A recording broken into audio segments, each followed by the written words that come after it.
चलो आज यानी मनोविज्ञान अध्याय 4 क्लास 12 का अब जो हम पढ़ने जा रहे हैं इसके अंदर व्यक्तित्व अध्ययन के प्रमुख उपगम इनके बारे में हम जानेंगे, क्योंकि आज बहुत ही इंपॉर्टेंट रहने वाले तुम्हारे लिए क्वेश्चन सब। ठीक है, व्यक्तित्व अध्ययन के प्रमुख उपगम के बारे में हम जानेंगे, आज उन्हीं के बारे में हम चर्चा करते हैं। ठीक है, लेकिन पहले हम जानते हैं कि व्यक्तित्व आखिर है क्या चीज, है ना। व्यक्तित्व क्या है? अब जैसे व्यक्ति दो लफ्जों से बना है, दो वर्ड से बना है, दो शब्द से बना है। जैसे हम लिखते हैं व्यक्ति जो है तुम्हारी व्यक्तित्व, जिसको इंग्लिश में क्या कहते हैं? पर्सनालिटी।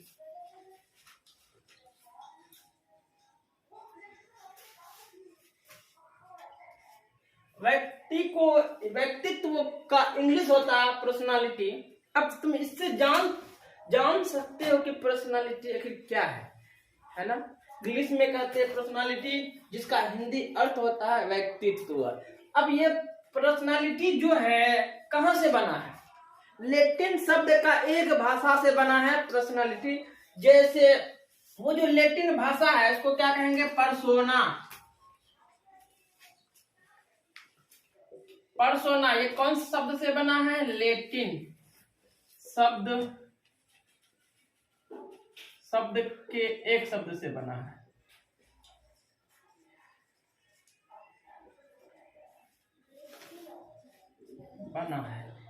देखो, अब देख लो, लैटिन शब्द के एक शब्द है जो वो है पर्सोना, या इसी से पर्सोना से ही क्या बना है?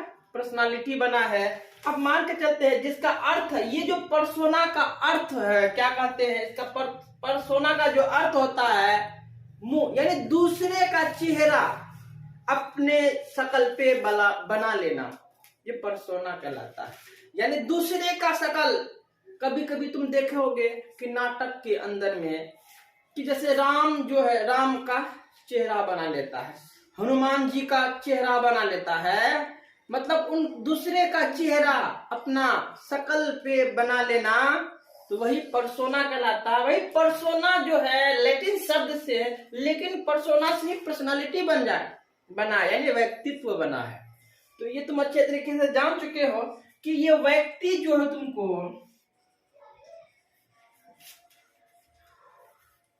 व्यक्ति प्लस तत्व, देखो बहुत इंपॉर्टेंट है तुम्हारे लिए। देखो, व्यक्ति दो शब्दों से मिलकर के बना है। जब व्यक्तित्व का हम खंडन करेंगे तो व्यक्ति प्लस तत्व आएगा। लेकिन ये जो है व्यक्ति का दो रूप होता है, व्यक्ति के दो रूप होते हैं। जैसे एक बाहरी रूप, अच्छे से समझ लो, बाहरी रूप। दूसरा होता आंतरिक रूप।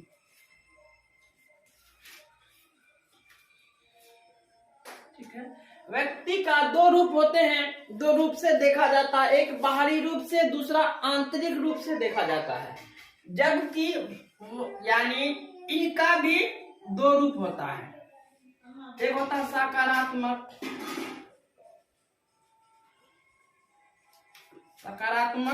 तत्व, दूसरा होता है नकारात्मक तत्व।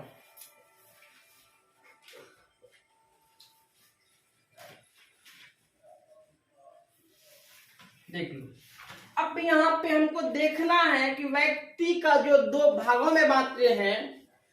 अब देख लो, पहला निकला है व्यक्ति को दो रूपों से देखा जाता है, जबकि तत्व को भी दो रूपों से देखे जाते हैं। जैसे व्यक्ति का दो रूप, एक बाहरी रूप, एक आंतरिक रूप। तत्व का भी एक सकारात्मक यानी अच्छा आदमी, है ना, अच्छा इंसान, नकारात्मक बुरा इंसान। अब जैसे एक तुम्हारा ये एक व्यक्ति है ना,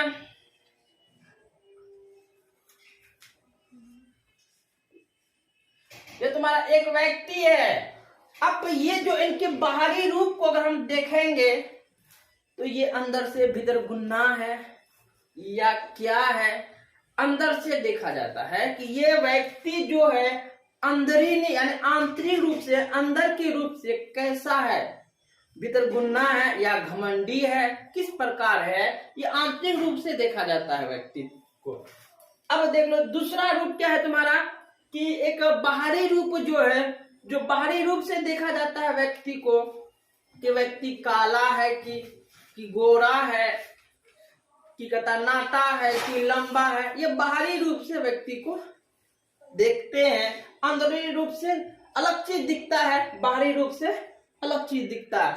ये तो तुमको बाहरी रूप और आंतरिक रूप आ गया।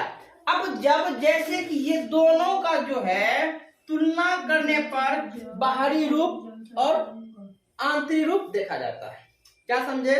यानी तत्व का जो दो रूप होता है, सकारात्मक तत्व और नकारात्मक तत्व, इन्हीं को तुलना करने पर तो आंतरिक रूप देखा जाता है, बाहरी रूप को देखा जाता है कि व्यक्ति अच्छा है या बुरा है। यह आंतरिक रूप से भी देखता है, यह आंतरिक रूप से अगर देखा जाए, अंदर की तरफ से अगर व्यक्ति को देखा जाए तो यह व्यक्ति अच्छा है या बुरा है। तत्व के अंदर में दोनों को तुलना करने के बाद तब व्यक्ति का बाहरी रूप देखा जाता है और आंतरिक रूप देखा जाता है। जैसे कि एक मान लेते हैं हम, और ये तो व्यक्तित्व का तुम समझ गई होगी कि व्यक्ति यानी पर्सनालिटी कहाँ से बना है ना? पर्सोना से, जो कि लैटिन शब्द से है। व्यक्ति का जो खंडन किए हैं दो प्रकार से, है ना? व्यक्ति को अलग किए, तत्व को अलग किए। ये सारा तुमको समझ में आ गई होगी। अब चलो थोड़ा सा हम इसको मिटा देते हैं। चलो, अब व्यक्तित्व को आधुनिक काल से और या कहते हैं प्राचीन काल से और आधुनिक काल से तुलना करेंगे, है ना? प्राचीन काल में व्यक्ति, पहले जमाने में व्यक्ति को बाहरी रूप से ही देखा जाता था कि व्यक्ति काला है कि गोरा है। सब चीज प्राचीन काल के अंदर में व्यक्ति को बाहरी रूप से ही देखा जाता था, जबकि आधुनिक काल, आज के समय आंतरिक रूप प्लस बाहरी रूप से दोनों रूपों से देखा जाता है व्यक्ति को। समझे? व्यक्तित्व जो है पहले जमाने में सिर्फ बाहरी रूप से देखा जाता था। अब के जमाने में, आधुनिक काल के जमाने में आंतरिक रूपों से भी व्यक्ति को देखा जाता है, बाहरी रूप से भी देखा जाता है व्यक्ति का। अब लेकिन एक ये और जान लेते हैं, यहाँ तुम्हारा क्या है? व्यक्तित्व। आप तुम्हारा क्वेश्चन पूछ देगा व्यक्ति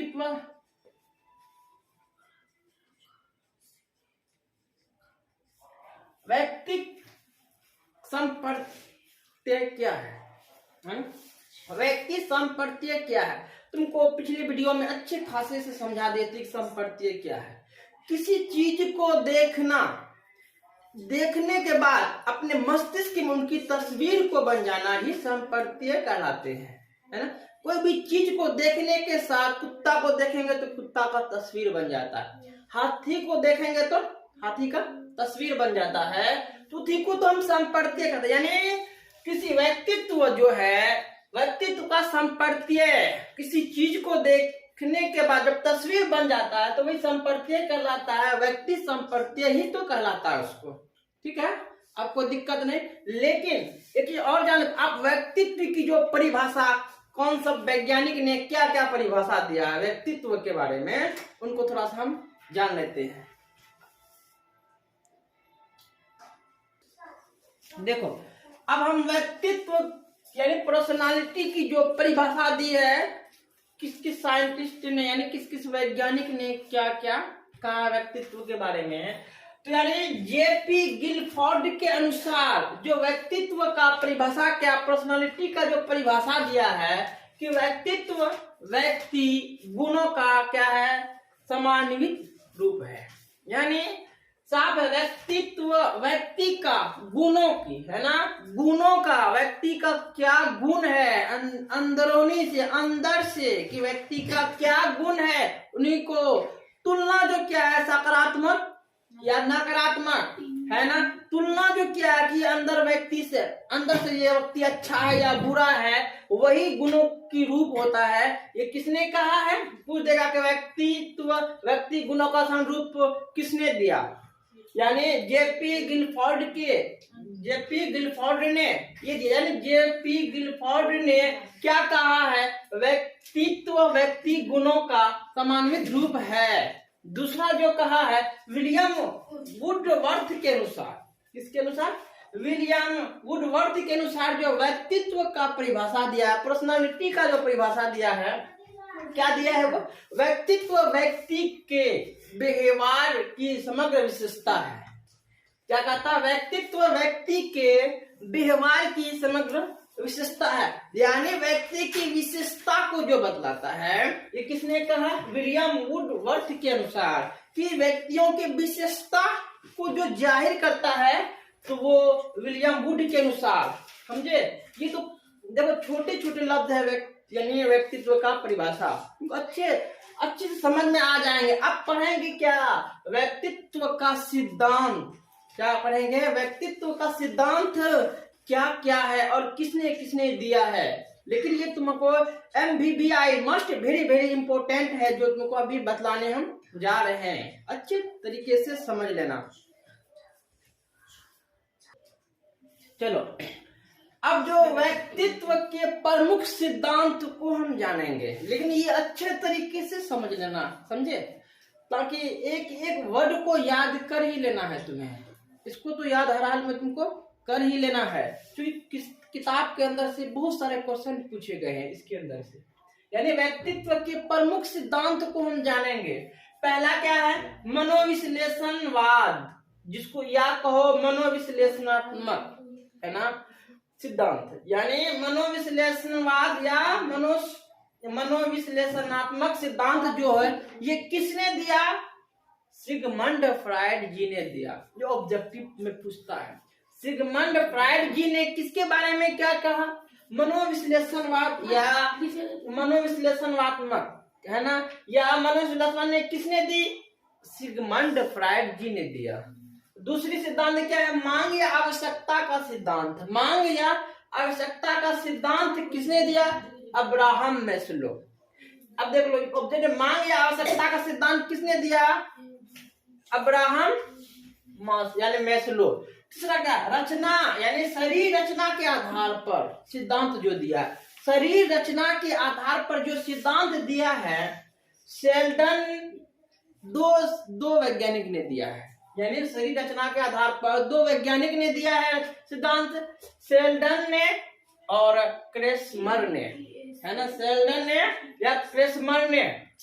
तो अब देखो, शील गुणों के सिद्धांत किताब के अंदर में तुमको बहुत मिलेगा। शील गुण, शील गुणों के सिद्धांत जो है, इसमें भी दो वैज्ञानिक ने दिया है। कौन कौन दिया? ऑलपोर्ट ने या और केटेल जी ने। पहले ऑलपोर्ट ने दिया है, उसके बाद केटेल जी ने दिया है शील गुणों का सिद्धांत।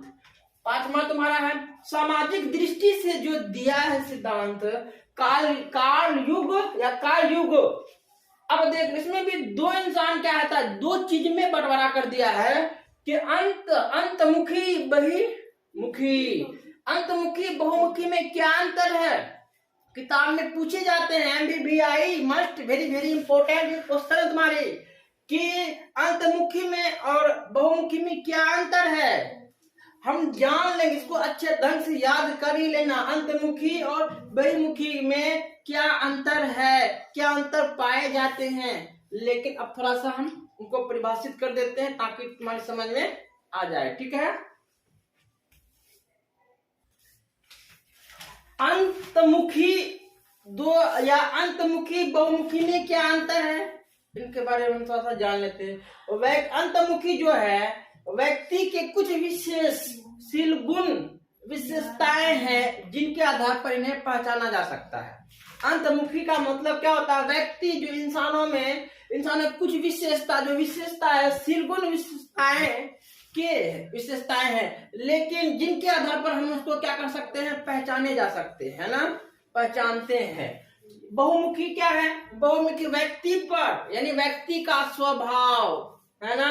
अंतमुखी व्यक्ति का विपरीत, मतलब उल्टा, है ना, उल्टा होता है। यानी जो बहुमुखी जो है, बहुमुखी व्यक्ति का जो स्वभाव है अंतमुखी का विपरीत होता है, मतलब उल्टा होता है। उसमें संबंध आवश्यकता अधिक पाई